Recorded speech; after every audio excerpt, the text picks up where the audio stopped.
right, welcome to the Paul Cervizzi Show, and I am very excited and honored to have a wonderful, wonderful gentleman and family that we've gotten to know for many years now through our martial arts program. Who is, if I say he's an entrepreneur and his family is entrepreneurial, would be an understatement. Let's welcome Two Tree. How are you, my friend? Oh, thank you for having me, and welcome everyone for listening to this podcast. And you're doing a great service because a lot of people need to have these conversations. Well, I And I think it's a very powerful conversation to have. Most people are just horse blinders on. I go to work, I wake up, shower, eat, go to work, come home, dinner, shower, go to bed, and they repeat that cycle over and over. And entrepreneurship is it's really a breath of fresh air if you have the right support and you have a purpose. You know what I mean? 100%, 100%. And, we want to learn and get the viewers out there to learn about you and your journey and your family's journey. But I couldn't agree with you more. I mean, I'm much older than you, and I say this on every show is, growing up, it was grammar school, high school. Some kids went to college, some went to, doing a trade or whatever. Then you get married, you have a couple of kids, you get the white picket fence, you get the dog, you stay in the same job for your entire life, you collect your pension, then you die. That's basically the script. So we're going to dive right into all of that stuff because I know you have so much insight on how we can improve the next generation. So let's talk about you. How you got started out. Where did you grow up, and things like that. Absolutely. So a little bit about my background. I was actually born in Mobile, or not Mobile. I was born in Dothan, Houston, Alabama. My parents moved up here when I was 5 because of the opportunity. The industries were growing back then, and they were looking for jobs or income. So being the first American born here, I was always taught my parents would sacrifice, and they always taught me, do good in school, get good grades, go to a good college, go to work, for a good company so you can get the benefits, right? And the problem with America is we take a look at it through a cookie cutter kind of profile. Everybody fits into this little cookie cutter where you're going to work one day, get a house with a white picket fence. But the reality is that the land of opportunity in America is not that simple, right? And I say that because there are other things that we have to explore, and we have to really discover who we are in the process and find our purpose. And that happened for me in around 2017. I've always been more entrepreneur-like ever since I was young, but it didn't make sense to me until 2017. What was the and switch? during that, What was that switch? We call it the black belt switch. What was the switch that took you out of that conventional thought process? and you know what? In 2000, I graduated high school. I was able to get accepted to college, first in the family to go to college. Super Awesome. proud. My parents were right. And it was like an achievement. To me, it wasn't really an achievement. It was a checklist of items. For us, there was no real failure, right?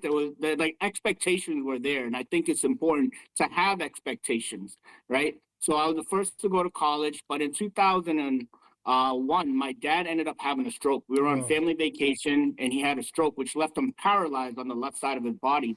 And he lived for 18 years, and he oh, was only 53 when he had that oh my stroke. God. So, like, when you think about it, he was at the prime of his career, but as a grown person, not being able to feed yourself, not being able to shower, I witnessed what it was like to not have control of your life, Right. right? And during that time, I graduated college out of Clark University in Worcester Oh with a yeah. business degree. Yep. I joined the United States Air Force. Served 4 years. That's when I was stationed in Florida. Thank you. And the reason why I did all that wasn't because, well, one, 9/11 happened, but two, because I needed that financial stability to take care or help take care of my dad, right? Because we lost his income. My mom ended up staying home to take care of him, so we lost her income, and Ah, I have 2 younger siblings, right?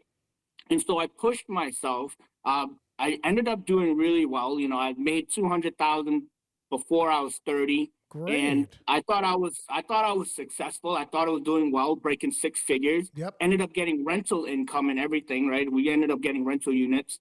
And it wasn't until 2017, Paul, that I realized I put in so much and I've sacrificed so much. My parents have sacrificed so much for me to be able to get to where I was. Right. And it was in 2017 where I finally got humbled and realized how small I really was, right? In 2017, Annabelle, our oldest, graduated high school, and she came to us with all 5 acceptance letters. She didn't open any of them until she got all the school's responses, and we were there with her when she opened those letters. And I'm telling you, Paul, I felt really accomplished up to that point in Yeah. my life, right? And we were sitting there. It was Wentworth, it was Northeastern, Merrimack, I believe Boston University, and I in a school in Worcester. It might have been Worcester Polytech, but she wanted mechanical engineering, and she got accepted to all of them, and we were ecstatic. She did not apply to UMass Lowell or state school, and because we made so much, she did not qualify Qualified. for financial, Right. and we had to pay everything out of pocket, and the cheapest tuition was 19,000 a year. Hmm. So on paper we were doing really well financially on paper, Right. but to support that we would have had to liquidate a property, pull a HELOC, pull some equity out of a home or something, Right. and like, you know what I mean? And it wasn't something that we were successful, but we were not successful. Interesting. and that Interesting. And that was what made me realize this 9 to 5, this grind wasn't designed for us to become successful. It was designed for us to get stuck. And Absolutely. that's when I realized, because Paul, think about it. If you're making $100,000 a year for easy math and you're a W-2 employee, you give up 40, 50, 60 hours of your week. You can't Correct. get any of that time back, Paul, right? Right. But before you can even touch your check, guess who gets paid before you do? Uncle Sam.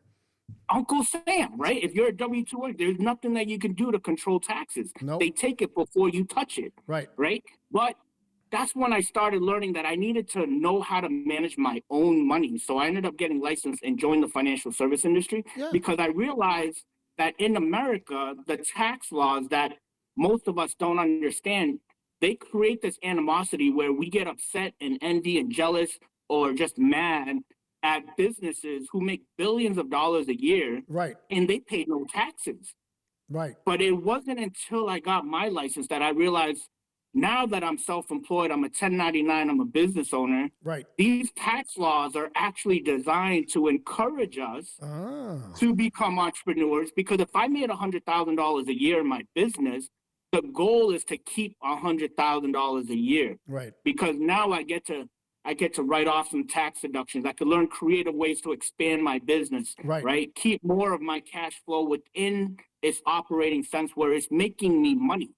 Because Paul, in America, if your money is not making money for you, there is no way you can keep up, right? You There are days can't. we have to take time off. There are days we get sick. There are days we go on vacation, right? There are days where you have to ask someone younger than you, less qualified than you, for permission to take time off. Right. So if your money doesn't make money for you, there's no way to really catch up and retire. Good point. Statistically, 90% of Americans, I mean, Paul, think 90% of Americans today don't feel like they have the opportunity to really retire. They've worked 40, 50 years of their lives. They've dedicated their money to their 401k investments, but 90% don't feel like they can actually retire. No. So now let's unpack this because you've said some unbelievable things that I think the general public really needs to hear. So your dad had the stroke and you had to Yes. liquidate, your mom had to stay home and you had to do all that. And, you start to realize how dependent we become on that 9 to 5 mindset, right? Absolutely. And we become comfortable. We talked about this, right? We become comfortable. You know when to show up, you know when you can leave, whether you stay late or whatever, but it's a guaranteed paycheck, right? I worked for the state for 32 years, so I had that mindset. 2018 to change, but so I had the mindset. It's steady income. My family needs health benefits. You get all these other Right. other other perks. But like you said, I mean, think of the rate of inflation. What things are costing now? I mean, the middle class is been eroded, right? So You took it upon yourself. Yep, you graduated from Clark University, awesome university, well educated. But then we talked about that click happening where you wanted more control because I become, correct me if I'm wrong, become like computers. We go to bed, we wake up, we we go to work, we do the same thing, we come home, we do the next thing. It's like autopilot, right? And we don't have control. It's a comfort zone. And I don't know the statistics. You might know. I mean, how many W-2 employees are there in the U.S. versus small business or entrepreneurial owners? I don't know. But that way of life was comfortable for me for a period of time, and was comfortable for you, right? Making Right. 200,000 at less than 30.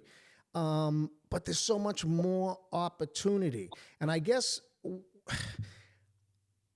the struggle that I have is people think we're nuts, right? And they'll say, "What do you want to do that for?" Because it's not easy. You know, it's not easy starting your own business. Whether you buy a building, rent space, whether you work from home or not, you got payroll, you got this, you got to deal with headaches and all that. So it's not comfortable. But you just touched upon tax incentives, not reporting to people, and all that. So tell us about the business you have now with with your So wife. I'm a independent. Yeah. So we're Yep. independent financial strategists or financial professionals. And the reality is, Paul, you mentioned how we're like robots, but the reality is, if you really look at today's society, we're less than robots. Right. If you took away these smartphones from people, they would be lost. They wouldn't know anyone to call because the only number they memorize is probably their own phone number, Right. right? So, like, what we've become is we've become so dependent on technology that we don't challenge ourselves to build any skills or to even plan ahead. I mean, with ChatGPT and AI, Oh my so many people gosh. don't even think of their own content anymore, right? No, they don't even talk to each other.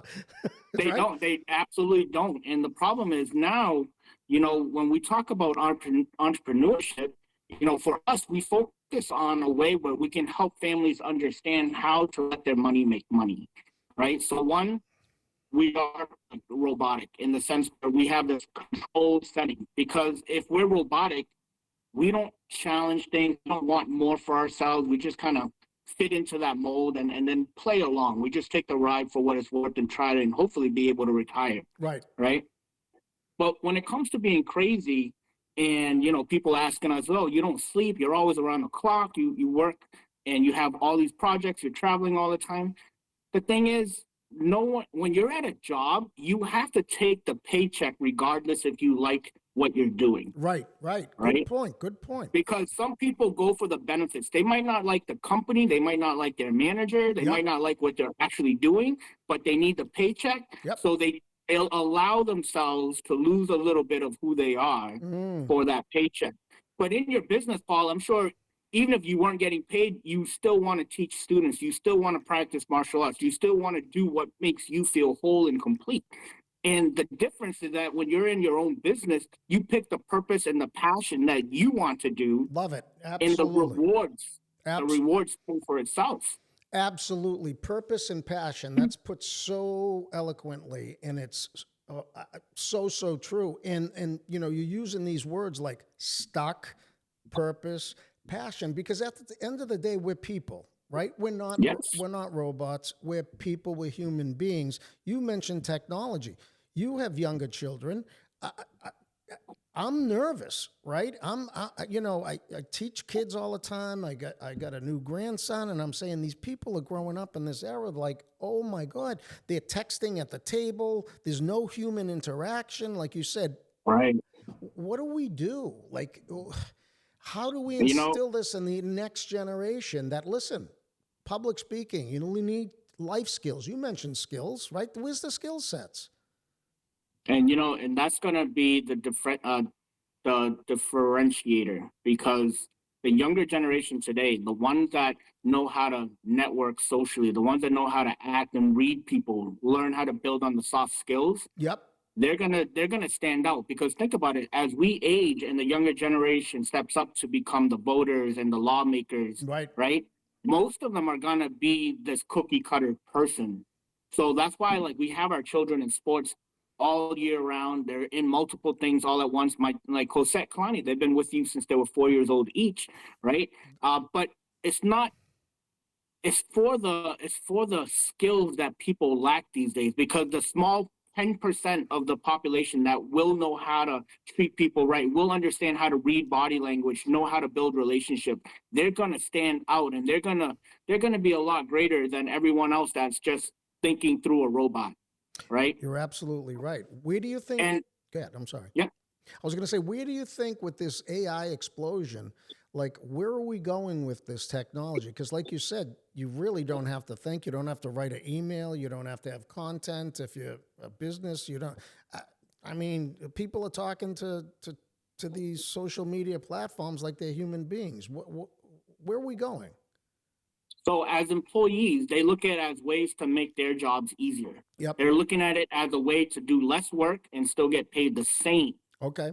As entrepreneurs, you're looking on how do we make AI work for us, Got it. Can you explain right? that? Can you explain that?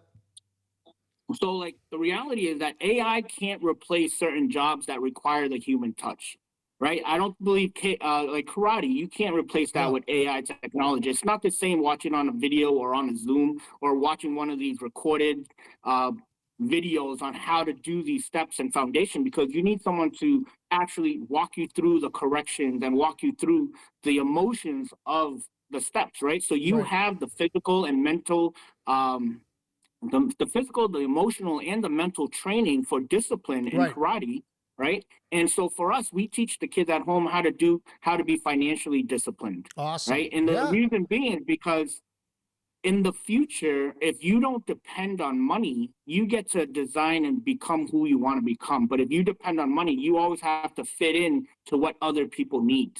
And yeah, Yeah. I was I going to say say, this because yeah. Good. I say this because most people only rent their income.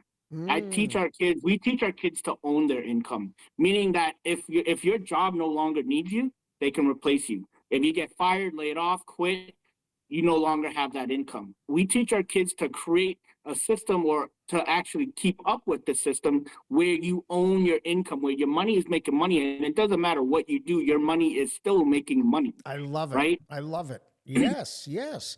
So, um, let me ask you this, because you and your wife, I mean, you're so invested in your children. Your children are absolutely amazing. And I can attest to that firsthand times 100.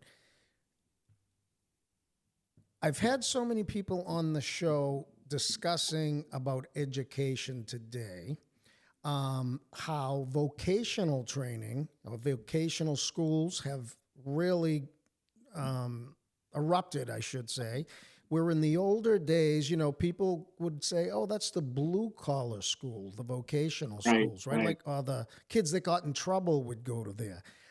But look at the skills. Like, there's waiting lists to all of these schools, and they're building Yep. more and more. So, what's going on with traditional education? To me, it's static. It's stuck.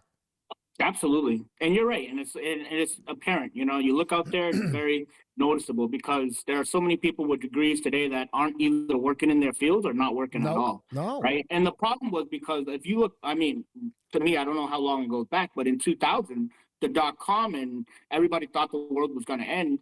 Everybody was going to school for computer science or some tech related kind of industries, right? IT, but as you can see, technology's changing. A lot of those career fields now either need you to go back to school to get more degrees or more certifications, or they're just obsolete, right? Some people are going into student loan debts for social skills or social work, Right. and they don't even get paid enough to pay for their master's student loans. And that's because the system, Paul, I want you to think about it like this. If more people were entrepreneurs, they would be able to pass down more generational wealth or systems where their family can really have options, right? Money is nothing more than units of options. If you look at the Rockefellers, they have options in their life Right. because they earn billions of dollars in interest per year. But the problem is, Paul, if everyone adopted the same system that the Rockefellers built back in 1890, we're talking about over 100. Yeah. But Paul, we laugh at it, but these systems have been around for longer than we know. But most people don't know it. And you got to ask yourself why. Because if more people understood how to pass down this generational wealth, your grandson's a millionaire, my children are millionaires. Guess what? Schools, universities are obsolete. Nobody would go to them anymore because nobody would need a master's degree to get a promotion or a raise, right? 100%. Yeah. Banks and credit cards, they would be out of business because no one would need to go borrow money or put their money in banks or credit card systems.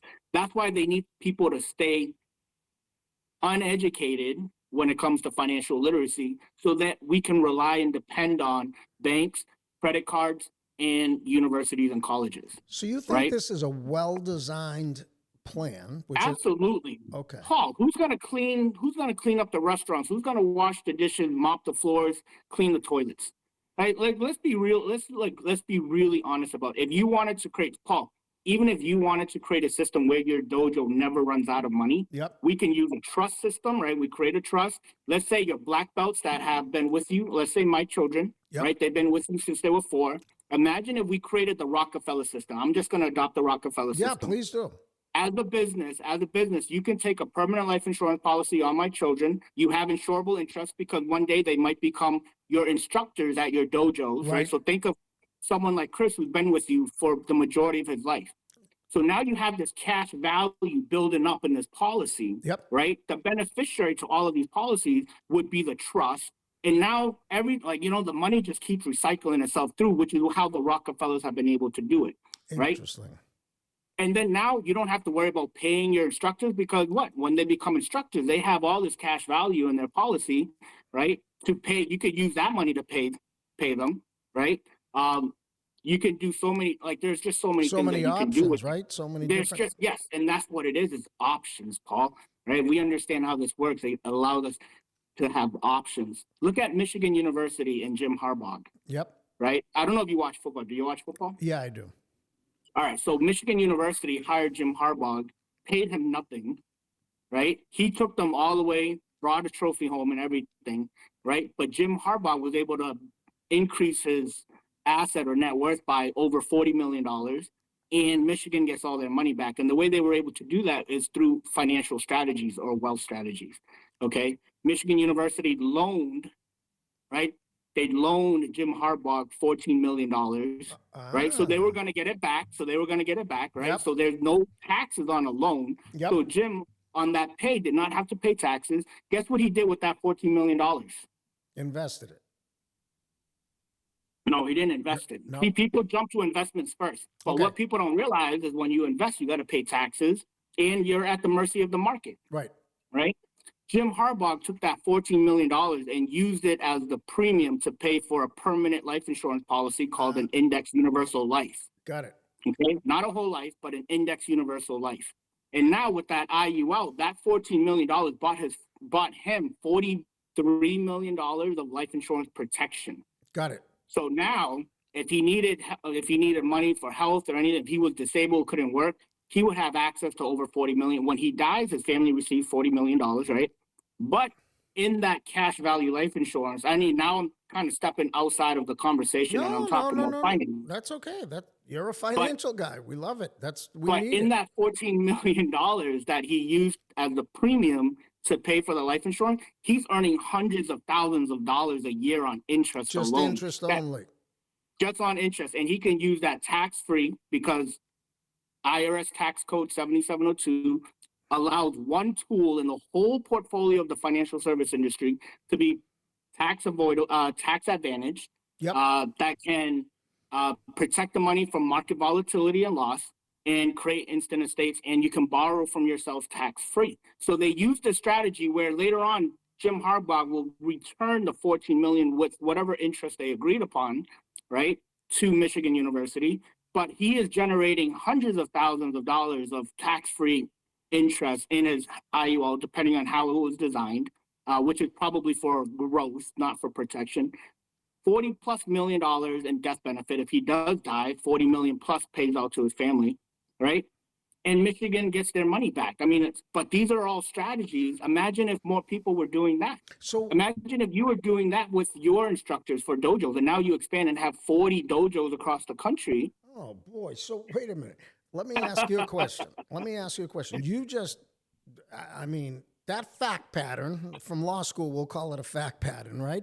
That fact pattern that you just described has multiple layers, right? You've got finance, you've got family, you've got protection, you've got Yes. interest, you've got death benefits, Long-term care, living long-term benefits. care. Oh, Yes. don't get me going with long-term care. Yes, it's Um, important today. oh, Long-term care is very huge, important today. huge, huge. So let's look under the hood, right? Because just with that fact pattern, what concerns me is why?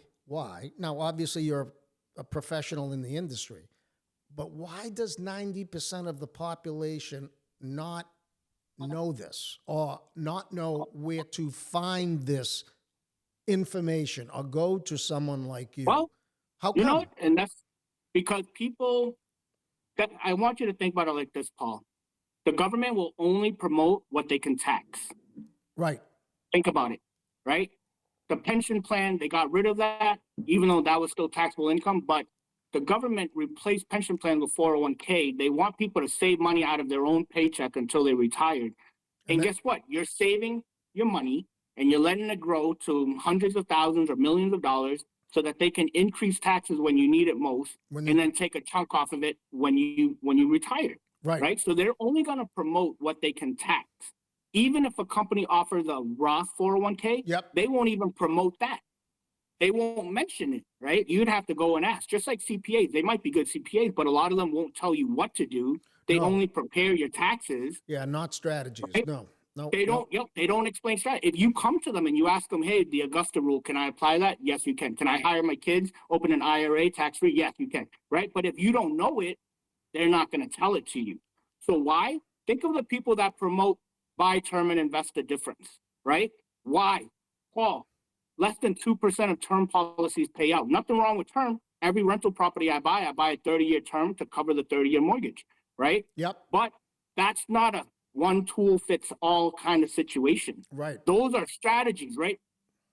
In the finance industry, you have to look at all of these different products as tools. If you're going to be working on a house, you need multiple tools in your toolbox. You can't walk in there with a hammer, right?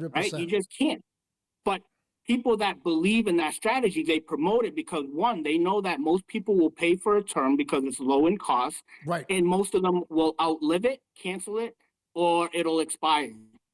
Right. So now you're not creating generational wealth. No. Because if you bought a 30-year term and it expired and and you passed away after 30 years, your family doesn't get any of that. No. True. Wealthy people build their foundations on permanent policies. So, wow, there's a lot to unpack. So, why? And I'm so interested in the why, right? Because you've got the how. Obviously, you know this and have these strategies and very well versed in all of these ways to do different things. It's part of a bigger picture, Yes. right? Why do people have this? The public too.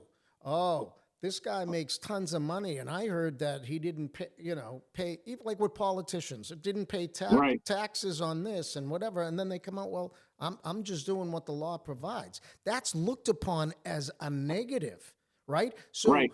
if that's looked upon as a negative by the general public, of course entrepreneurship is going to be stymied because we go back to that comfort W-2 employee zone. Every time you step out of the box, you're being analyzed, Right. especially if you're in the public view, right? It's like, this politician didn't pay taxes, but he or she is a multi-billionaire. And not to get political at all, I'm just saying, but that's the mindset. Well, and it fits the scheme, though. Don't you agree? From the it does. education, right? You talked about government regulation and taxes and things like that. And they look at, and people, this, people look like they're not paying their fair share of taxes. But I am. Well, you know what? But Paul, the design, the bigger picture is, the people that believe in all this, we might not want to make it political, but politics plays a big role Oh, of course it because does. the land of opportunity, like that's, they need to keep people divided and they need people to not, kind of align, right? The land of opportunity in America, people leave everything behind. They leave their families, their country, their heritage, their culture. True. They leave it behind because in America, you have the opportunity to build a business and own it. There's laws that protect you from losing it. If you try to build a business in other countries, they can take it anytime they want, Yep. right? Yes. So, like, the real opportunity isn't to come to America and be an employee for somebody. Think of all the tech owners, right? All the big CEOs. They didn't have college degrees when they No. became wealthy and successful. No. But, Paul, what do you need if you want to work for them? So there's the A double degree. standard, right? Yes. So, like, if you look at it, all the valedictorians and the really smart kids in school, they became great employees. But most of them didn't become owners of businesses or companies, right? They didn't become, they might climb to be director or president or CEO, but that's still a paid position. They're still renting their income. Granted, it might be a big income, but none of them became entrepreneurs because they can't think for themselves. Employees need someone to remind them. Think about Paul. Paul, you're a business owner. There are employees that will show up 15 minutes early for work for $15, $20 an hour, Yep. but they won't show up. They'll show up late for their own business. How crazy is that? Right. So this is systemic, right? Like you agree, I agree. It's systemic and it's about control and It is control. it's control. So was it your dad at such a young age in the stroke and the medical uncertainty and finances, was that the trigger for you to go, wait a minute, I got to think in another direction? It was Annabelle when she, because I realized how important long-term care and living benefits were, right? Right. We didn't have the money. He couldn't take, he was siphoning off part of his insulin shots because we couldn't afford insulin, Oh, right? gosh. Yes. So, like, when you think about it, the healthcare system is the worst industry ever because they need people to be sick in order for them to make money, Oh my God. right? You're But we right. won't get into that we won't get into that No, we conversation. can, but you're right. But the true freedom in America, right? People come here for freedom. The true freedom in America is financial freedom. If you don't have that financial independence, you're truly not free, right? And I saw that growing up, but to me, that was just part of life. Okay. The click was when Annabelle turned 18 and she got accepted into all these colleges and we couldn't afford any because we made too much on paper but had none that were really liquidable, right? And I have 5 kids, Paul. So for us, if she was the first to go to college and I got 5 other kids, I have no chance at sending the other ones to college. Now look at So yeah. Oh my God. so And I was making good money and I felt so small as a parent, right? My position, my title, my job, none of that's important. How my kids remember me is important right. because we are here to make sure that we provide and give them the best opportunity to become who they are. 100. And Paul, I share this with everyone. I have a mountain in my life, right? And every time I get a new degree, a new license, a new certification, promotion at my job, I go a little bit higher in my mountain, right? Yep, right. But one day that mountain will call me. God will call me home and I will have to leave my whatever I've built there on my mountain. Most people in today's world society, once their mountain calls them, however high it is, their kids have to start over at the base, right? Paul, so often we see parents sacrifice. They love their children. They're doing their best, working all weird jobs. Yeah, multiple jobs. And their kids have to join the military to go to school. Their kids have to sacrifice their potential and who they should be to get a job they don't like just to help the parents pay the bills. No parent wants to admit that, No. right? But again, they need people to need jobs, right? And in order to need jobs, they might need to take programs in school and education and a master's and a doctorate. There are people with 5 PhDs and what? They still get paid the same as the person that might have 1 PhD. Right. Or no Or they PhD. might not even be working. No. Huh? Or no PhD. Right. There are some people with no college education that make more money than people that make PhDs. Well, you go back to the founders of PayPal, right? And all that. Right. Right? Look at where it oh my gosh. But it's a system, So it's just, and it is scary. So what about the cost of education? Because this ties into it too, right? So, I mean, 4-year private universities now, 100, 80, 100. 80, 100,000, and look how nonchalant we're saying it, like 80, Yeah. 100, right? And then you say, Oh, what's the return? What's the ROI on that, right? Like, what's you know why, Paul? Because when you're poor, you look at education as the savior. Yep, When you're wealthy, you look at education as just a step towards success. Think of Harvard. Nothing against them. I have nothing against anybody or any school or whatever. But yeah, think of Harvard. Your classrooms are full of kids with 4 point plus yep, GPAs. What can you possibly teach them? Right? exactly. Colleges for them aren't for the grades. The real reason those kids go to college, like the wealthy, the ones that are coming from wealthy families who go to Harvard, the real reason why they're there is to network, Correct. because some of their students that they're in school with will become doctors, lawyers, Yep, yep, engineers, yep. right?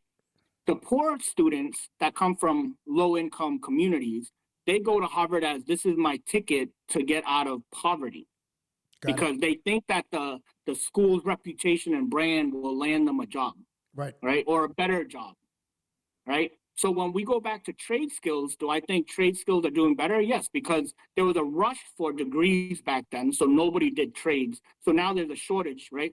But the real mindset or the real technique or strategy is not about the skills. Let's think of Henry Ford, all right, Yep. Paul? Let's think of Henry Ford. Henry Ford didn't finish eighth grade. I think he dropped out sixth grade or something, Yep. or fifth grade. And his board, his executives, they brought him to court and said that he's not qualified to run a company, right? They're trying to take the company away from him.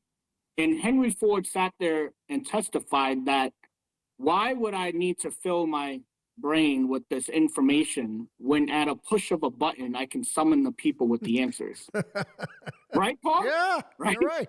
But too often we tell our kids to focus on skill sets, Yeah, things they can do with their hands, or stay in one lane or stay in one career. And the problem is people with the mindset that can see the bigger picture, they're the ones that make the money. right. They're the ones that are paying the people that are getting their master's license in electrician or plumbing, or the ones with the master's degree. So it's not the skill sets that really pay. It's the people that are able to look at the bigger picture, put put all the solutions together, and offer a service. Because Paul, no matter where you go in the world, people will have unlimited numbers of problems. Right. If you can understand how to provide solutions, you will never run out of work, right? Which is a mindset, like you said. It's a Mindset. mindset. Where is that Yes. mindset taught?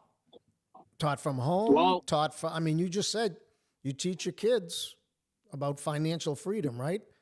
What if you don't have parents and don't have the opportunity that you and I have been able to give to our kids, right? Where does this go? And traditional you know what? education's not going to do it, right? We just talked Absolutely about not. that. It's not designed to. It's not It's not designed to. designed to, Paul. Like, I don't know if you've heard of Jim Rohn, but Jim Rohn said, you know what I mean? Formal education will provide you living. It'll help you pay the bills. Yep. But self-education will provide you a lifestyle, Ah. right? Yep. And that's important, because even if you listen to Napoleon Hill, Outwitting the Devil, for those that are listening, you can go on YouTube. Outwitting the Devil is about 3 hours long. But even in the first 15 minutes is amazing. The first hour pretty much sums up everything that I've mentioned. Who's to stop the next kid to go out there and find what they want to do in life? No one's stopping them, Correct. right? But if you follow the school system, they're going to put you in you're in the honors program, you're in the slow kid, right? Yeah. And now you're just following some other person's program. But I realized in college, when I was studying for my business degree, I had professors who were teaching me business who never ran a business. Of course. Like, They're, how silly is that?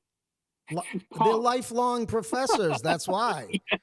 look at high school teachers. Most of them teach subjects that they have really no experience in. Right. They read it from a book and they're regurgitating it. Yes. So how are you gonna break from the cycle if you're just repeating everyone else's pattern where they lack experience, So is it right? right? So tell me then, because I'm huge on mentors, and let's face it, I go back to opportunities. Not everybody has opportunities like you and I have regarding kids and family and all that, right?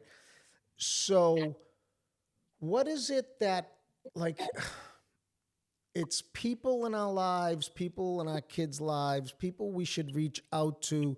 What are like resources that people can really take a look at? Now, obviously, you're a huge resource. I can be, mentor to kids and teens and different types of life skills and my expertise, your expertise. Don't I think we don't do a good job with that either.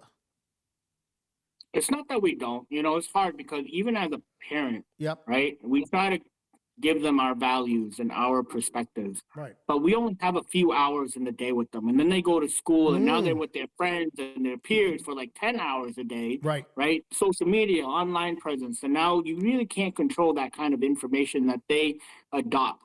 And then they make it everything like Paul, like they make everything sound so well put together. Like when they wanted to increase taxes on people that made over $400,000 a year, right? Yep. It sounds great on paper, right? These people are making a lot of money. We should increase their taxes.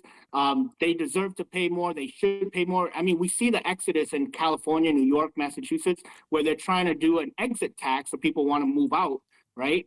But let me ask you this: for everyone that voted for something like that or agreed to something like that, what they don't realize is if you increase my taxes as a real estate investor or a landlord, Paul, if you increase my taxes, do you think I'm paying that tax? No, you pass it on to the consumer.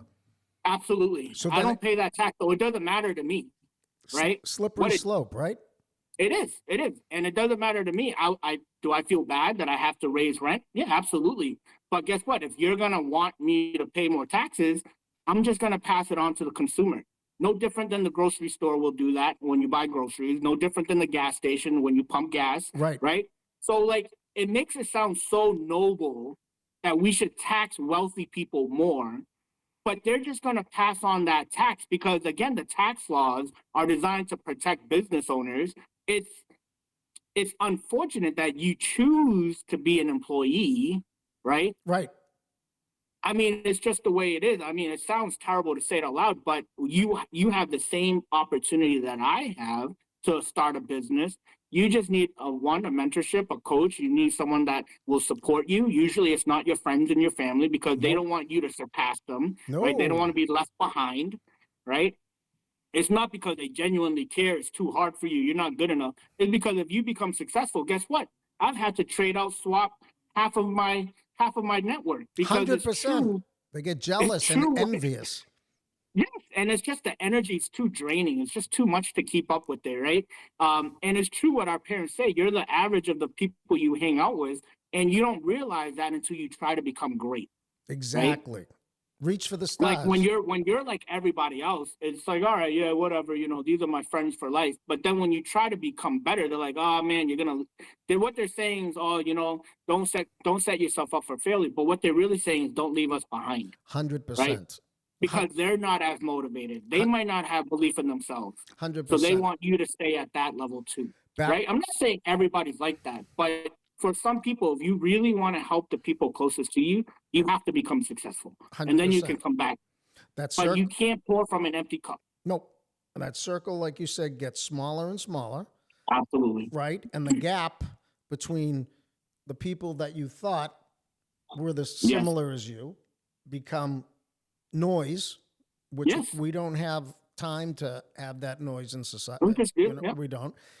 And back to the thing with the taxes. I mean, how does one so well versed in economics and things like that think that a tax, if you exit, all these people are bringing all their wealth with them to Yep. another state? Yes. And where are they going to Well, spend it? They're not going to spend it back where they left. yes. And that's why the exit tax is such a huge controversy. They're trying to pass that in these states, and Massachusetts being one of them. But that's why states like Texas and Florida, Tennessee, they've exploded over the last 5 Huge, years, right? huge. Yeah. No income And tax, right? No no state income, retirement tax. no retirement tax, Yep. and that some of them are even trying to get away with, do away with With property tax. property taxes, right? Yes. And I heard that, Yes. yeah. And you say to yourself, well, wait a minute. How do you Yes. not pay income tax? How do you not pay property tax if that comes to fruition? And I asked that question when I was traveling. And the gentleman that I was talking to looked and pointed up and goes, you see that construction building going up? You see all the people buying Yeah. things over there? For people that are investing. Investing, right? Yep. They're investing in their communities. They're investing. And, Yes. you know, like you said, having the freedom and the opportunities that wealth gives, and again, there's still I think less of a stigma. You correct me if I'm wrong, but it was always like, oh, that person has a lot of money. They're driving a fancy car. This one's got this, and it was looked upon like, ugh, you're a snoot. You're coming across in a totally different vein. You're just saying, I'm going to be wise. I'm going to pass this on to family and to clients, and it's there. And that's what the United States is all about. Yes. Do yes, you because see that think it's about it. still like almost, I don't want to, maybe it's stigmatized is the right word, but like frowned upon, like, oh, you're not part of the 90% club. Well, I don't want Right. to be part of the 90% club. Absolutely not. That's the comfort. Absolutely not. That's the comfort club. That's the average club. I don't want to do that. Right. And the reason why this is so important to my wife and I is because this is the next 25 to 30 years is a golden opportunity, once in a lifetime opportunity. And I say that because most of the wealth in today's country is held by baby boomers. Right? Baby boomers. And Yep. yeah, and they're getting, you know, They're in they're getting retirement, older. right? Yeah. So they hold combined between the baby boomers and the millennials, Yep. they hold over $120 trillion of wealth in assets. Whoa. But Paul, I want you to think about this, all right? So as baby boomers were going through life, all of the industries grew around these boomers because there was just so many of them. Absolutely. Right? So now all the wealth and asset that the baby boomers are holding on to, they're in retirement, and all of their wealth managers, Yep. wealth strategists, financial advisors, financial planners, all of them who grew with them are also in retirement. So now there's a shortage in the market, Oh, right? yes. And as they start passing away, Paul, as they start passing away, $120 trillion is going to move.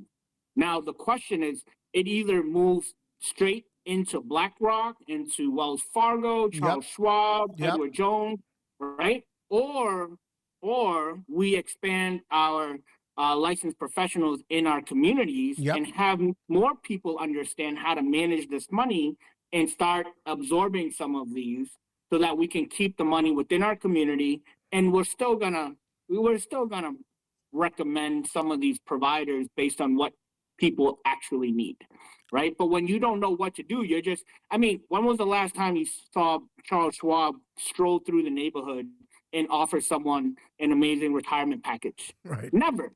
They don't come into these communities, right? But some of these kids are going to inherit. Well, I say kids, but they might be in their 40s, their 50s, right? But some of these inheritors, they've never managed this kind of money. Most of them, Paul, statistically, 90% of Americans are living paycheck to paycheck, right? We're talking about under 200,000 a year, still paycheck to paycheck. They might be comfortable. They're not lacking, but they don't have extra. No. Right? Because if you're making $200,000 a year, you might not be driving a Honda. You might be driving a Mercedes or a BMW. You might not be living in a $400,000 home. You might be living in a $1.3 million home. So your debt to income is still pretty much the same as someone making $80,000 a year or less. Right. It's not like because you make more, you have more. That's absolutely not true. I agree. Right?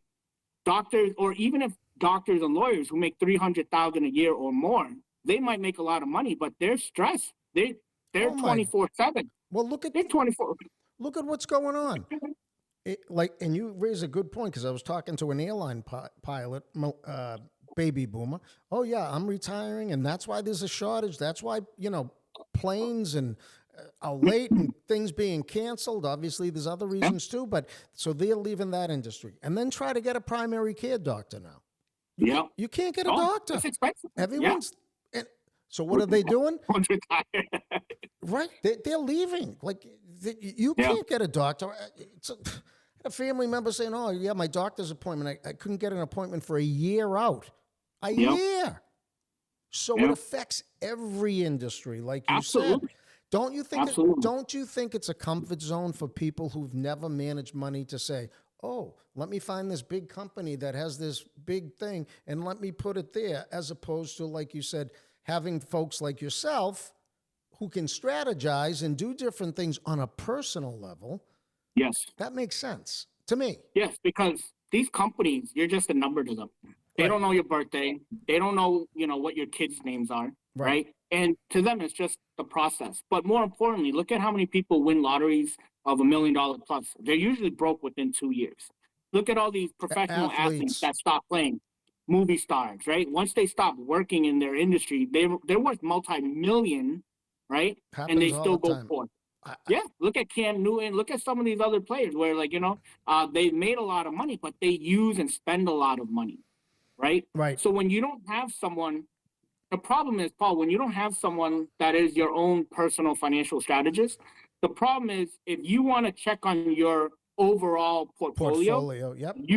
you got to call your bank to see how much money you have in there. You got to call your financial advisor to see how your investment's doing. You got to call your CPA to see how your tax returns are looking. You got to call your estate planning lawyer to see how your will and trust is doing. You got to call, you individually as a person have to call all of these people, right? And most of these people, once they close on a deal, they don't talk to you ever again.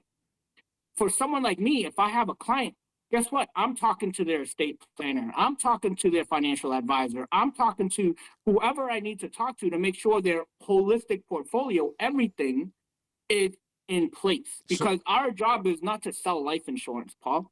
Our job is to look at the strategies that they have and see what's missing so that way we can connect them to the right provider, the right tools, the right product, the right strategy so that they can leave a legacy. I like that. Most people, Yeah, because you're the point person. You're the primary care. yes, You're the primary yes, care doctor that yes, is going to be able to specialist, refer the specialist specialist, yes, cardiology over here, this one over yep, there, that one over there. That's huge because, like you said, and you take the burden off the person, the investor, because people aren't going to do that. Very you're few. not, And you're not, you can't reach them on the phone. You send an email, don't get right, a response. You need right, an advocate. It's an advocate, yes, right? yes. It's whatever we want to call it. It's an advocate. So so now you recently, on a personal level, transitioning to another state, but can you still service people Yes, all across North America, all all 50 states, Canada, right? Because one, we have the network. Our job is not to go out there and try to do it all ourselves. Like for you to franchise, you're not stepping into every single dojo that you own, right? right? You make sure that they're well taken care of, their staff, right? Everyone is on that same level. So for us, we have we have Aegon as our international and global presence. They've dealt with retirement and insurance and all these financial services since the 1800s, right? So they are our overall parent company, AEG on the stock ticker. Got Then it. we have Transamerica out of San Francisco that is in charge of sponsoring our investment portfolios and our investment agents. So for those that are securities licensed, they'll sponsor them to get that license, right? They're worth billions of dollars, right? So they have over 100 years of history in what they're doing. And then we have our broker that manages all of the insurance providers for us. So that way we're connected to over 150 different providers, right? So when we sit down, we're not trying to squeeze everyone's problem into one product, Right. right? So if you look at some companies, they only offer one product and they're trying, like, how are you going to build a strategy? How are you going to own a football team and only run one play, right? Impossible. You can't. Nope. So for us, that's why the value is so high. We offer free financial workshops Monday to Friday, 3 times a day on Zoom. All of our offices offer the free workshops, right? We sit down, free consultations, because Paul, if I'm trying to help someone in my community break out of their cycle and create generational wealth, why am I going to charge them money? It makes no sense to help someone that is in debt and then charge them money for it, right? We have these providers that partner with us who are worth billions of dollars. Right. I'll take the money from them. right? If I recommend Prudential to one of my clients, well, my client's not going to pay me. Prudential will pay me. Got- If Nationwide is what they want, then guess what? My client's not paying me. Nationwide's going to pay me, right? Transamerica, John Hancock, Fidelity, whoever they want, I have access and contracts with them. So that way I'm the point person that will make the calls and make sure everything goes smoothly for them, right? For the clients. But these companies, without me, because they're not in my community, they don't know what people need. Right. So for me, who's going to better serve my family, my friends, my community? It's not going to be these companies. You call the 1-800 number, they're going to look you up based off of the last four of your social or your phone number, right? And They don't know you. no one's gonna answer either. So forget that. Right? Right? So No. for us, we provide that concierge kind of service where we're going to contact, connect, and we're not even going to charge our clients because guess what? That's the benefit of having all these providers wanting to partner with you. I They love have it. to be A+ ratings or better. They have to have a strong portfolio, a history of business where they're not going to disappear on our clients. If not, we simply don't partner with them. We don't choose them. Right, because it comes Right? back to you, God forbid, if something Yeah, were to fail, right? You got absolutely. what's the exact name of the company, your services? So for us, I mean, individually, I have mine as Beyond Limits, but what we do is everyone that partners with us, we educate them to become entrepreneurs and become agency owners, right? World Financial Group is our broker, so they are the person that handles all the contracts, all the compensation, commission. They handle all the legal stuff for us, right? So they have no products or services themselves. They're simply the support and the platform that we go through. Transamerica is one of our top providers, How how does mainly because, how does yep. someone get in touch with you is what I'm really asking. Oh, well, easily. They can contact me through my phone, my email. I have a few websites depending on what they're looking for. So for me, part of my business is one, to educate, mentor, and coach someone to learn about the financial service industry so they can look at a career there. Or two, if they're looking for free education, we help them get out of debt. We help them strategize and plan so that way, it's free. Because we believe that if we can help more people in our communities, whether it's a single parent or a business, or grandparents, if people understand how to generate and create more cash flow, our community becomes stronger, Hundred right? percent. Hundred It's percent. not about one family on the street becoming wealthy and leaving everyone behind. That's how you get robbed. But if everyone was making money, now you have a more Yes. protected community where at least if one day I'm not around, I can know that my neighbors know how to manage their wealth. They can teach my children. My children can go to, other people in our community who also understand the importance of financial literacy. Like the old industry or in corporate America, people try to hoard information, Right. right? But like, if you're like, how fun is it if you're the only one that can travel and go on these trips alone, and everybody else has to work? Like, it's not fun. And No. if you're the only one making money, you're the person that everyone comes to when there's a financial stress or emergency, Yes, right? so true. That's Yeah. not fun either, No, right? no. So Um, what do you yeah, we have a few minutes left. We got to have you back on because this we didn't even touch anything. I like going under the hood. We can't even touch that yet. So would you say then that being a point person or an advocate, right? What is there let me is there an area? So, for instance, people that are retiring, right, and for the yes, first time come and see you, can you help those people even though they're in retirement zone, or do absolutely. you only focus on people that are making money, investing money, or doing whatever? No, we can help anyone, right? Because the reality is someone that have worked 40, 50 years, they might Yep, be 60, 65, yep, right? They don't know where to move their money now. And for us, because of the access that we have, the resources, the providers that we work with, yep, we can reverse engineer yep. through registered social security analysts. We have registered analysts who will look at how much you're going to get in social security, figure out how much you're going to need for the lifestyle that you want, right? Maybe we can move some products around that you have, like a 401k or a pension, right? Make sure that you have income for life through one of our tools or strategies and help them through that. And if they don't have anything in their portfolio, we can teach them how to minimize their debt, create some sort of cash flow, even in retirement, right? Not a lot, enough to get by. That's okay. And Yeah. really, and really take a look, right? I mean, we can't do miracles, but we can guide, mentor, coach, and help people find a way to really create a more comfortable peace of mind, or at least have the quality of life in retirement. Yeah, and I think that a couple of issues resonate with me in regards to things that we spoke about is you mentioned long-term care. A lot of people don't even know what long-term care is. We It's mentioned, important. well, right? Who knows when God That's forbid, right. right? Um, you mentioned about opportunities and having the ability to create wealth instead of being stuck. I call it stuck in that Right. 9 to 5 mindset. Um, Strategies, right? Strategies. You're all about strategies. We think about Yes. even martial arts, like you said. You can't teach them one move or one punch and think Um, that, oh, they're going to be able to do that. We're teaching skill sets and mindsets, and punching and kicking, anybody can teach that, right? But what right. else are we Right. teaching, right? Yep.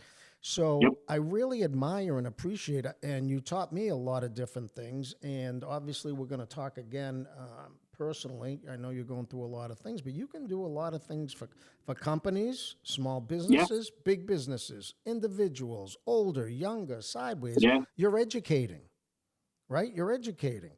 The important thing is educating. Right. And I So, say that because, Paul, I mean, not, I'm sorry, I didn't mean to cut you off, no, but not cut me off. the reason why education is so important is that too many companies out there try to sell people on something, Well, it's right? selling a But product, right? yeah, and the problem is if they don't know what the product is designed for, how it's used, what its benefits are, they're not going to keep it. So for us, I would rather spend time and educate people on Mm-hmm. how the different tools work. And then when we sit down and give them a strategy, they'll Yeah. commit to it. And you build, Versus if you sell them. yeah, and you're building it. You mentioned football, right? You're building a team. Look at the Yes, Patriots this year, what they were able to do, right? It wasn't one yes, yeah, person, one coach, one player. It was everybody doing what they were supposed to do. You're creating a yes, team. And just like business and wealth, there's more than one strategy. Every person is yes. different, right? Everybody's different portfolios, different ages, different issues in life. And that's what I really like what you're doing and what you're saying and what you're preaching. One question for you as we close out. What Yes. advice could you give to parents today if, because I talk to so many parents at the studios and stuff, like, oh my God, my kid is freaking out through the college process, and then someone else will be like, well, we just don't have the money to do on the family vacation. What is the one recommendation that you can give, say, to the younger generation, like your kids is, like that are going through their teenage years or a little bit older? What golden nugget or two golden nuggets would you recommend? Well, I mean, the first thing would be, how people perceive money, right? If you take care of your money today, it'll take care of you tomorrow. Got it. I think society wise, culture wise, we've gone away from that. People don't care about $10, $15 anymore. They look at it as chump change, Yep. right?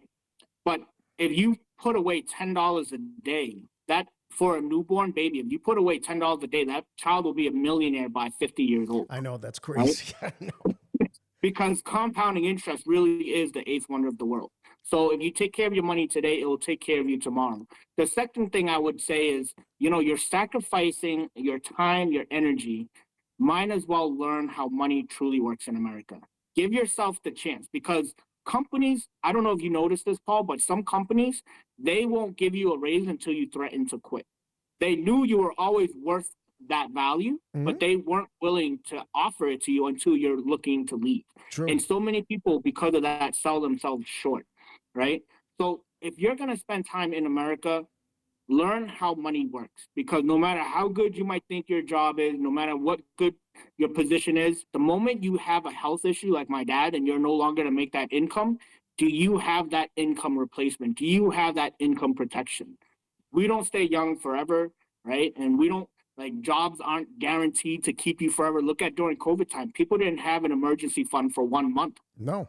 Like, They didn't have enough to pay their rent, their mortgage, pay for groceries, gas. They didn't have 1 month's worth of emergency fund So true. in their bank. Yep, So, like, absolutely. how are we living in America, the greatest country in the world, and choose to be poor?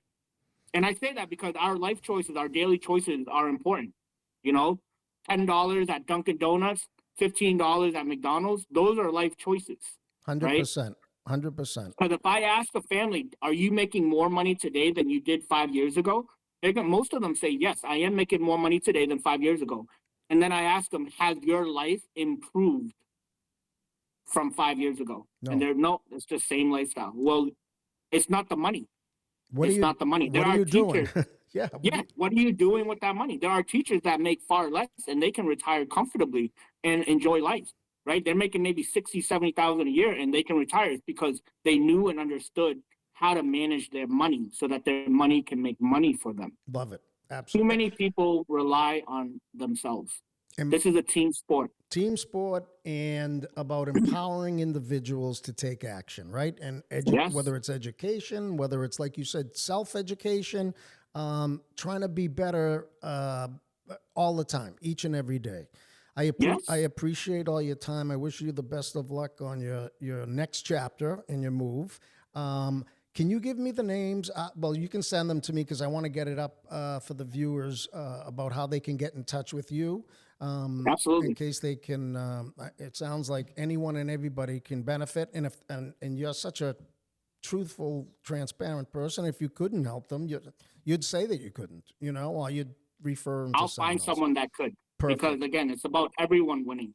Because Awesome. in this industry, when you're an entrepreneur, Paul, I know you know this. It's all about referrals. If you 100%. take care of people, even if they are not your client, they'll refer you down the line, someone that you can help. Right? Absolutely. Service to many leads to greatness. Paul, thank you for Thank having you me so and open a much. dojo down here. Yes, Open a dojo. we're gonna talk about that. All right. Thank you so much. Have a great day. I'll be Paul, in have a touch. great one. Thank you for your time. Thank you. Bye bye.